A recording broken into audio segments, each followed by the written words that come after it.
आषाढ़ी एकादशी, इसे पद्मा या देवशयनी एकादशी भी कहा जाता है। इस एकादशी का पुराणों में बड़ा ही महत्व बताया गया है। समस्त पापों का नाश करने वाली है ये आषाढ़ी एकादशी। श्रोताओं, अब इस एकादशी की आज कथा सुनाते हैं, तो कथा अंत तक जरूर सुने। कथा को शुरू करते हैं। बोलो हरिहर भगवान विष्णु की जय। धर्मराज युधिष्ठिर ने कहा, हे केशव, आषाढ़ शुक्ल एकादशी का क्या नाम है? इस व्रत के करने की विधि क्या है और किस देवता का पूजन किया जाता है? श्री कृष्ण कहने लगे कि हे युधिष्ठिर, जिस कथा को ब्रह्मा जी ने नारद जी से कहा था वही मैं तुमसे कहता हूँ। एक समय नारद जी ने ब्रह्मा जी से यही प्रश्न किया था।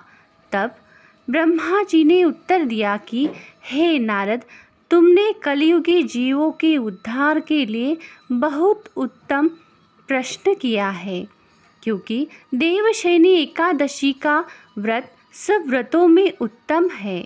इस व्रत से समस्त पाप नष्ट हो जाते हैं और जो मनुष्य इस व्रत को नहीं करते वे नरकगामी होते हैं। इस व्रत के करने से भगवान विष्णु प्रसन्न होते हैं। इस एकादशी का नाम पद्मा एकादशी भी है। अब मैं तुमसे एक पौराणिक कथा कहता हूँ, तुम मन लगाकर सुनो। सूर्यवंश में मानधाता नाम का एक चक्रवर्ती राजा हुआ है, जो सत्यवादी और परम प्रतापी था। वह अपनी प्रजा का पुत्र की भांति पालन किया करता था। उसकी सारी प्रजा धन धान्य से भरपूर और सुखी थी। उसके राज्य में कभी अकाल नहीं पड़ता था। एक समय उस राजा के राज्य में 3 वर्ष तक वर्षा नहीं हुई और अकाल पड़ गया। प्रजा अन्न की कमी के कारण अत्यंत दुखी हो गई। अन्न के न होने से राज्य में यज्ञादि भी बंद हो गए। एक दिन प्रजा राजा के पास जाकर कहने लगी कि हे राजा, सारी प्रजा त्राही त्राही पुकार रही है, क्योंकि समस्त विश्व की सृष्टि का कारण वर्षा ही है।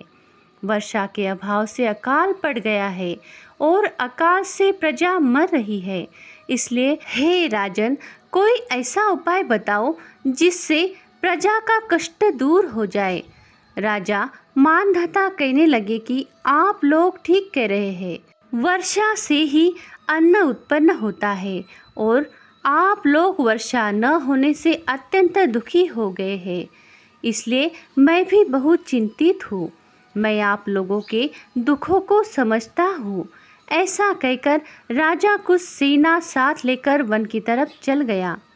वह अनेक ऋषियों के आश्रम में भ्रमण करता हुआ अंत में ब्रह्मा जी के पुत्र अंगिरा ऋषि के आश्रम में पहुंचा। वहाँ राजा ने घोड़े से उतरकर अंगिरा ऋषि को प्रणाम किया। मुनि ने राजा को आशीर्वाद देकर कुशल क्षेम के पश्चात उनसे आश्रम में आने का कारण पूछा। राजा ने हाथ जोड़कर विनीत भाव से कहा कि हे भगवान, सब प्रकार से धर्म पालन करने पर भी मेरे राज्य में अकाल पड़ गया है।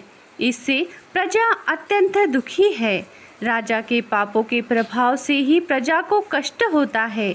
ऐसा शास्त्रों में कहा है।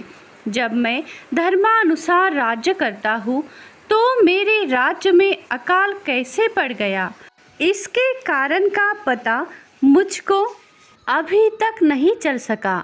अब मैं आपके पास इसी संदेह को निवृत्त कराने के लिए आया हूँ।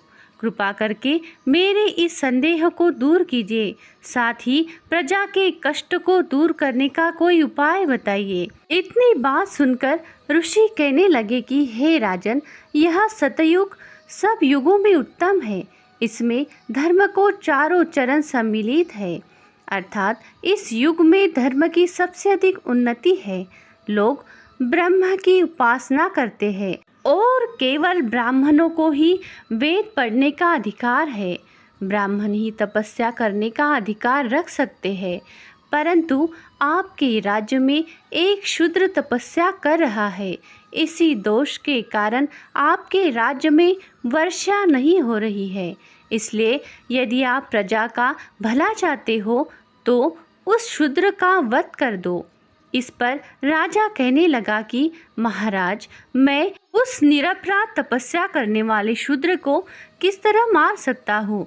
आप इस दोष से छूटने का कोई दूसरा उपाय बताइए। तब ऋषि कहने लगे कि हे राजन, यदि तुम अन्य उपाय जानना चाहते हो तो सुनो। आषाढ़ मास के शुक्ल पक्ष की पद्मा नाम की एकादशी का विधि पूर्वक व्रत करो। व्रत के प्रभाव से तुम्हारे राज्य में वर्षा होगी और प्रजा सुख प्राप्त करेगी, क्योंकि इस एकादशी का व्रत सब सिद्धियों को देने वाला है और समस्त उपद्रवों को नाश करने वाला है। इस एकादशी का व्रत तुम प्रजा, सेवक तथा मंत्रियों सहित करो। मुनि के इस वचन को सुनकर राजा अपने नगर को वापस आया और उसने विधि पूर्वक पद्मा एकादशी का व्रत किया।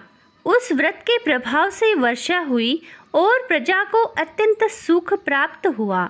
अंततः इस मास की एकादशी का व्रत सब मनुष्य को करना चाहिए। यह व्रत इस लोक में भोग और परलोक में मुक्ति को देने वाला है। इस कथा को पढ़ने और सुनने से मनुष्य के समस्त पापों का नाश होता है। कथा यही समाप्त होती है। बोलो हरिहर भगवान विष्णु की जय।